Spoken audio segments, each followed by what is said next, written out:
እግዚአብሔር አምላክ በተጨነቃችሁበት ነገር ላይ አብሮነቱን ይገልጣል። በመከራ ውስጥ ወዳጅ አታገኙ።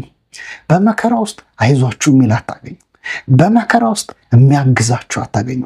በመከራ ውስጥ እግዚአብሔር ከእናንተ ጋር ይሆናል። በመከራ ውስጥ ያበረታችኋል። ከባድ በሆነ ቦታ ላይ እግዚአብሔር ተገለጠ።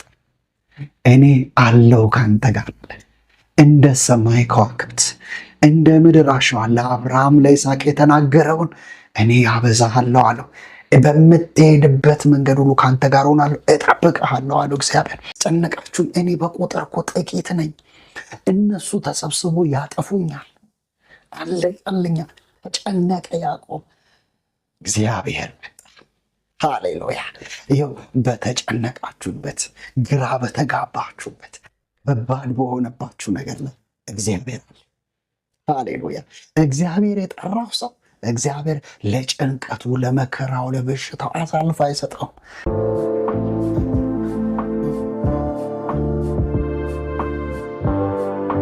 የት ናችሁ? ሁሉ ሰላም፣ ሁሉ ደህና። ጌታ ኢየሱስ ይባረክ።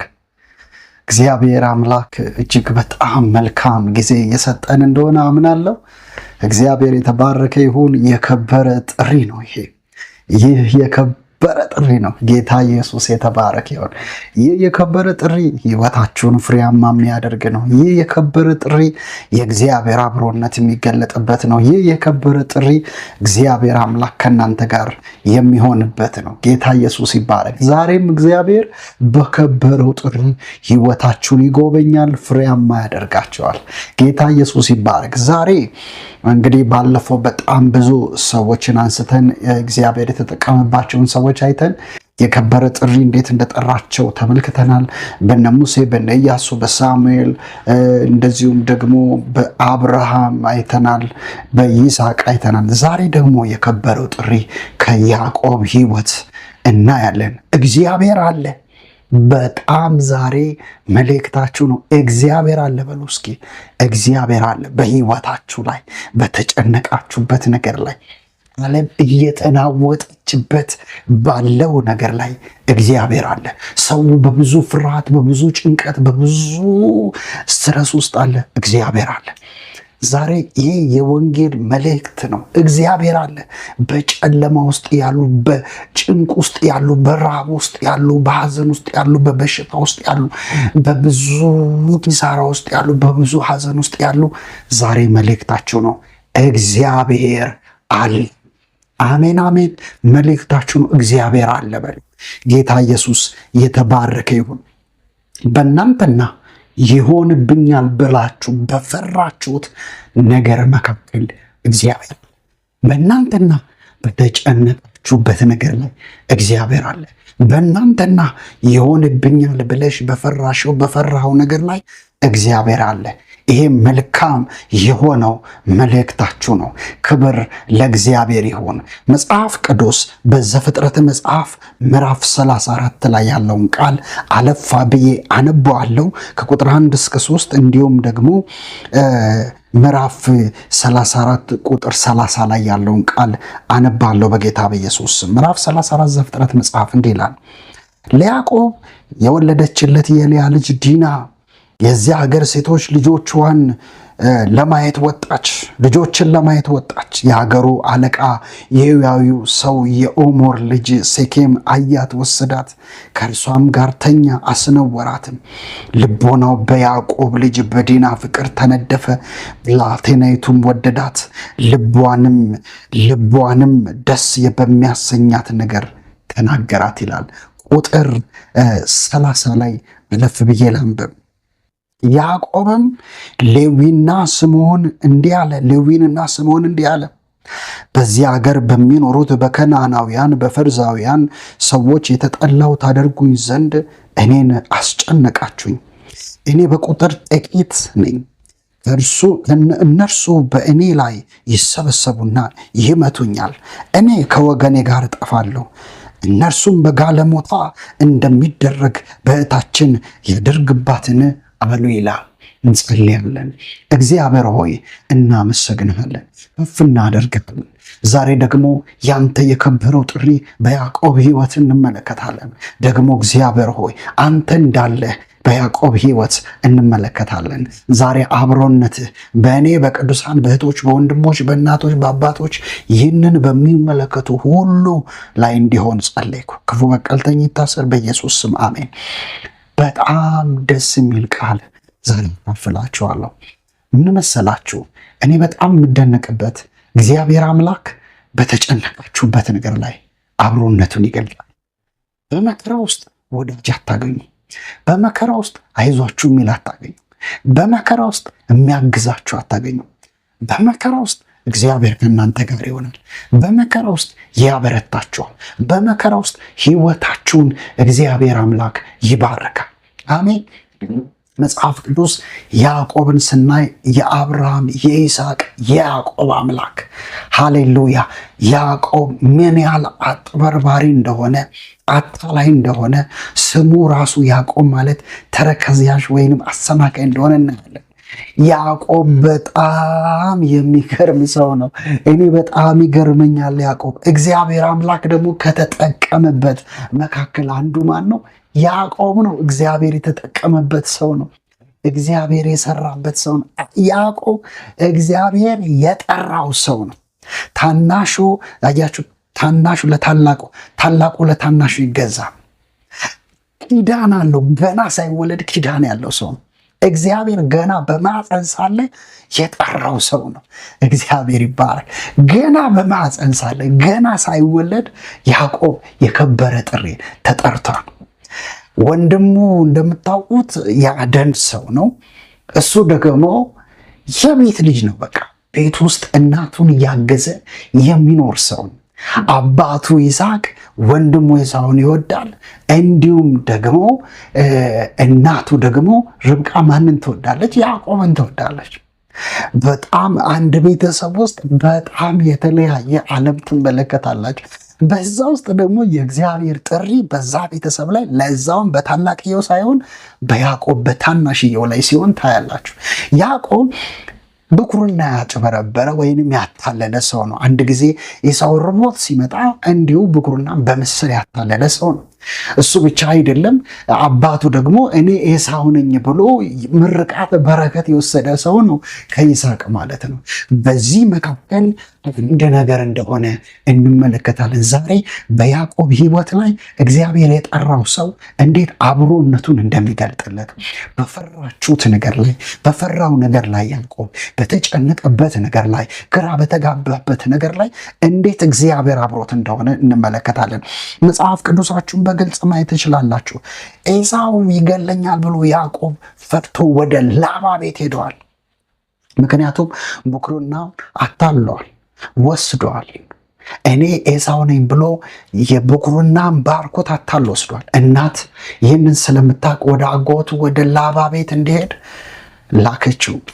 ያዕቆብ በዚያ ጊዜ ለብቻው በትሩን ይዞ ወደ ላባ ቤት ተጓዘ። ብቻውን መንገድ ላይ መሸበት ይላል። ከባድ ነው፣ ጭንቅ ነው፣ አስቸጋሪ ነው። እናንተ ብቻችሁን ሆናችሁ በምድረ በዳ ላይ መሆን፣ ብቻችሁን ሆናችሁ በዛ ስፍራ ላይ መቀመጥ ከባድ ነው።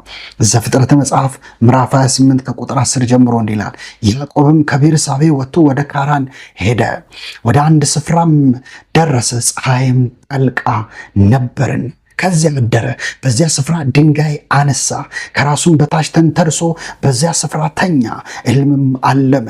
እነሆም መሰላል በምድር ላይ ተተክሎ ራሱም ወደ ሰማይ ደርሶ እነሆ የእግዚአብሔር መላእክት ይወጡበትና ይወርዱበት ነበር። እነሆ እግዚአብሔር በላይ ቆሞ ነበር፣ እንዲህም አለ፣ የአባትህ የአብርሃም አምላክ የይስሐቅ አምላክ እኔ እግዚአብሔር ነኝ። ሃሌሉያ። በዛ በምድረ በዳ እግዚአብሔር ለያዕቆብ ተገለጠ። ዛሬ አንድ ነገር ልንገራችሁ። እግዚአብሔር የጠራችሁ፣ እግዚአብሔር እንደተናገራችሁ እርግጠኞች ይሆናችሁ። ለእናንተ ያዕቆብን ገና በእናቱ ማፀን ሳለ እግዚአብሔር ጠርቶታል። የከበረው ጥሪ ዛሬ ለእናንተ ብቻችሁን አይደላችሁም። እግዚአብሔር ከእናንተ ጋር አለ። ብቻህን አይደለህም። እግዚአብሔር ከአንተ ጋር አለ። አሜን። እኔ እግዚአብሔር ነኝ። ይህች አንተ የተኛህባትን ምድር ለአንተ ለዘር እሰጣለሁ፣ ዘርም እንደ ምድር አሸዋ ይሆናል። እስከ ምዕራብና እስከ ምስራቅ እስከ ሰሜን እስከ ደቡብ ተስፋፋለህ። የምድር አሕዛብ ሁሉ በአንተ ዘር ይባረካሉ። እነሆ እኔ ከአንተ ጋር ነኝ፣ በምትሄድባትን መንገድ ሁሉ እጠብቅሃለሁ፣ ወደዚች ምድር እመልስሃለሁ፣ የነገርኩህን እስካደርግልህ ድረስ አልተውም። ያዕቆብም ከእንቅልፉ ተነስቶ በእውነት እግዚአብሔር በዚህ ስፍራ ነው አለ፣ እኔም አላወቅኩትም አለ። ገርማችሁ በምድረ በዳ ውስጥ ማንም በሌለበት ስፍራ ከባድ በሆነ ቦታ ላይ እግዚአብሔር ተገለጠ። እኔ አለው ካንተ ጋር አለ።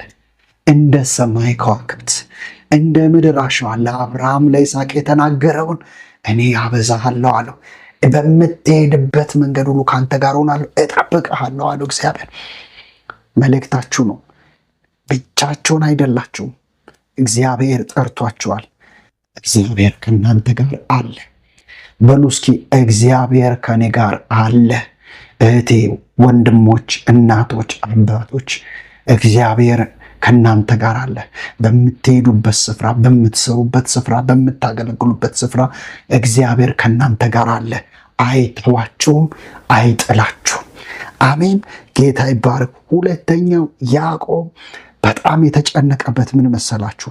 ልጆቹ ሌዊና ስምዖን በሴኬም ከተማ ያሉትን ወንዶች በገደሉ ጊዜ ዘፍጥረት መጽሐፍ ምዕራፍ 34 ላይ ያለውን ዲና የተባለች ያዕቆብ ሊያ የወለደችለት ልጅ ነች። በዛ ስፍራ ልጆችን የከተማውን ሰዎች ለማየት ወጣች ጊዜ መጽሐፍ ቅዱስ ሲናገር የኦሞር ልጅ ሴኬም አያት፣ ወሰዳት፣ ከእርሷ ጋርም ተኛ ይላል። በያዕቆብ ልጆች ቤተሰብ ላይ ነውርን ነው ያደረገው። ስለዚህ ሌዊና ስምዖን ይህንን ሰሙ። ከዛ ምን አደረጉ ይላል? አንድ ነገር እናድርግ ከእናንተ ጋር እንድኖር አሉ። ምንድን ነው አሉ? ወንዶቻችሁ ሁሉ ምን ይበሉ? ይገረዙ አሉ። እነሱም በዚያ ሀሳብ ተስማሙ፣ ተገረዙ። ከተማው ሁሉ በዛ በቆስለታቸው ሰዓት መጡና ይላል፣ ድንገት መጡና ሌዊና ስምዖን እያንዳንዱን የከተማውን ሰዎች ወንዶችን ገደሉ፣ ምርኮ ወሰዱ። ያዕቆብ ይህንን ሲሰማ ተጨነቀ። ያዕቆብ ምን እንዳለ ታውቃላችሁ? እንዲህ ብሎ ተናገረ። ዘፍጥረት መጽሐፍ ምዕራፍ 34 ቁጥር 30 እንዲህ ብሎ ተናገረ። ያዕቆብም ሌዊና ስምዖን እንዲህ አለ፣ በዚያ ሀገር በሚኖሩት በከናናውያንና በፌርዛውያን ሰዎች የተጠላሁ ታደርጉኝ ዘንድ እኔን አስጨነቃችሁኛል። አስጨነቃችሁኝ። እኔ በቁጥር እኮ ጥቂት ነኝ። እነሱ ተሰብስቦ ያጠፉኛል። አለቀልኛል። ተጨነቀ ያዕቆብ። እግዚአብሔር መጣ። ሃሌሉያ! ይኸው በተጨነቃችሁበት፣ ግራ በተጋባችሁበት፣ ከባድ በሆነባችሁ ነገር ላይ እግዚአብሔር አለ። ሃሌሉያ! እግዚአብሔር የጠራው ሰው እግዚአብሔር ለጭንቀቱ፣ ለመከራው፣ ለበሽታው አሳልፎ አይሰጠውም። እግዚአብሔር ጣልቃ ይገባል። እግዚአብሔር አለው ይላችኋል። እግዚአብሔር ያበረታችኋል። እግዚአብሔር ይጎበኛችኋል። ለአንተ፣ ለአንቺ፣ ለአንተ፣ ለእኔ መልእክታችሁ እግዚአብሔር አለ። አሜን። እግዚአብሔር አለ። በዛ ስፍራ ተጨንቋል ያዕቆብ። በዛ ስፍራ ልጠፋ ነው ብሏል ያዕቆብ። በዛ ስፍራ ከባድ ነው ብሏል ያዕቆብ። አንድ ምዕራፍ ከፍ ብላችሁ ላሳያችሁ። ዘፍጥረት ምዕራፍ 35 እንዲህ ብሎ ይናገራል። እግዚአብሔርም ያዕቆብን አለው። እኔ ይገርመኛል። በመከራ ውስጥ ሆኖ እግዚአብሔር መጣ። እግዚአብሔር የተባረከ ይሁን። ወዳጅ አይመጣም፣ ዘመድ አይመጣም፣ ጓደኛ አይመጣም። እግዚአብሔር ግን ይመጣል። አሜን። ጌታ ይባረክ። እግዚአብሔርም ያዕቆብን አለው፣ ተነስተ ወደ ቤቴል ውጣ፣ በዚያም ኑር። ከወንድምህ ከዔሳው ፊት በሸሸ ጊዜ ለተገለጠልህ ለእግዚአብሔር መሠዊያን አድርግ። ያዕቆብን ለቤተሰቦቹ ከእርሱም ጋር ላሉት ሁሉ እንዲህ አለ፣ እንግዶችና አማልክት ከመካከላችሁ አስወግዱ፣ ንጹሐኑን ልብሳችሁን ለውጡ። ተነስተንም ወደ ቤቴል እንውጣ። በዚያም በመከራዬ ጊዜ ለሰማኝ በሄድኩበትም መንገድ ሁሉ ከኔ ጋር ለነበረው ለእግዚአብሔር መሠዊያን አደርጋለሁ። በእጃችሁም ያሉትን እንግዶች አማልክት ሁሉ በጆሮአችሁም ያሉ ጉትቾቻችሁን ለያዕቆብ ሰጡት። ያዕቆብም በሴኬም አጠገብ ካለው ከአድባር ዛፍ በታች ቀበራቸው። ተነስተውም ሄዱ ይልና ቁጥር 5 የእግዚአብሔርን ፍርሃት በዙሪያቸው ባሉ ከተሞች ሁሉ ወደቀ፣ ያዕቆብንም ልጆች ለማሳደድ አልተከተሏቸውም ይላል። ተመልከቱ፣ የእግዚአብሔር አብሮነት ተገለጠ። አንዳች ደግሞ ያዕቆብን ልጆች በሴኬም ላይ እንዲያደርገዋል ብሎ በዛ ምድር ላይ ብዙ ሰዎችን ገለዋል ብሎ የተከተላቸው የለም ይልና መጽሐፍ ቅዱስ እንደምን ታውቃላችሁ? እንዲህ ይላል፣ የእግዚአብሔር ፍርሃት በከተማ ሁሉ ነበር ይላል። እግዚአብሔር አስደንግጧቸው ነበር። ያዕቆብ ቁጥሩ ጥቂት ነው፣ ጥቂት ቤተሰብ ነው፣ ግን እግዚአብሔር አስደንግጦለት ነበር። ዛሬም በተጨነቃችሁበት ነገር ላይ እግዚአብሔር አለ። እግዚአብሔር የጠራችሁ ሰዎች፣ እግዚአብሔር የለያችሁ ሰዎች፣ የከበረ ጥሪ ያዕቆብን ገና ሳይወለድ ጠርቶታል። እግዚአብሔር በምድረ በዳ ሲሄድ እኔ አለው ብሎታል፣ እጠብቃለሁ ብሎታል። እግዚአብሔር አምላክ ያዕቆብ በተጨነቀ ጊዜ ተገልጦለታል። አንድ ጊዜ ላባ ሊገለው የ7 ቀን መንገድ ተጉዞ ሳለ በላባና በያዕቆብ መካከል እግዚአብሔር ተገልጦ እንዳትነካዋ ብሎ አስጠንቅቆለታል። ዛሬ ለእናንተ መልእክት ነው። እግዚአብሔር አለ። የከበረ ጥሪ የጠራችሁ እግዚአብሔር አለ፣ ከእናንተ ጋር አለ። ሊረዳችሁ አለ፣ ሊባርካችሁ አለ፣ ሊፈውሳችሁ አለ፣ ሊያበረታችሁ አለ፣ ሊያጸናናችሁ አለ። እግዚአብሔር አለ። እንጸልያለን። ጌታ ሆይ እናመሰግንሃለን፣ ከፍ እናደርግሃለን። ስምህ ይባረክ። ዛሬም እህቶች፣ ወንድሞች፣ እናቶች፣ አባቶች በተጨነቁበት ነገር ላይ አንተ ጣልቃ እንድትገባ ጸለይኩ። ነገራቸው እንዲለወጥ ጸለይኩ። ሕይወታቸው እንዲባረክ ጸለይኩ። ጉብኝት እንዲሆንላቸው ጸለይኩ። መልካምነት እንዲገለጥ ጸለይኩ። እግዚአብሔር አምላክ ሆይ አንተ እንዳለ ይዩ። በጤናቸው ላይ ፈውስ ይሁን፣ በሮቻቸው ይከፈት። መልካምነትህ አስደንቃቸው። እግዚአብሔር ሆይ የጠራኸው ያዕቆብን አብሮነትን እንደገለጥክለት ዛሬም አብሮነትህ በቅዱሳን ሕይወት ላይ ይገለጥ። ክፉ መቃልተኛ ይታሰር በኢየሱስ ስም አሜን። እግዚአብሔር አለ። ያዕቆብን የከበረ ጥሪ የጠራ እግዚአብሔር አንቺንም የከበረ ጥሪ ጠርታ። እግዚአብሔር አለ። አትፍሩ፣ አትናወጡ፣ ጸንታችሁ ቁሙ። የማይጠቅም ነገር ከህይወታችሁ ላይ ያስወግዱ። እግዚአብሔር አለ። እግዚአብሔር አለ። ላይክ አድርጎ፣ ሰብስክራይብ አድርጎ፣ ሼር አድርጎ። ተባረኩ። ሰላም ለእናንተ ይሁን። የተባረካችሁ ቅዱሳን ወንድሞች፣ እናቶች ይህንን መልእክት እየሰማችሁ እየተባረካችሁ ያላችሁ ቅዱሳን ሁልጊዜም በምታዩት መልእክቶች፣ በምትካፈሉት መልእክቶች እየተባረካችሁ እንደሆነ አምናለሁ። ስለዚህ በየጊዜው የሚለቀቀው መልእክት እንዲደርሳችሁ ሰብስክራይብ፣ ላይክ፣ ሼር ማድረጋችሁን እንዳትረሱ። ለጸሎት ለምስክርነት እዚህ ላይ በምታዩት ስልክ ደውሉ።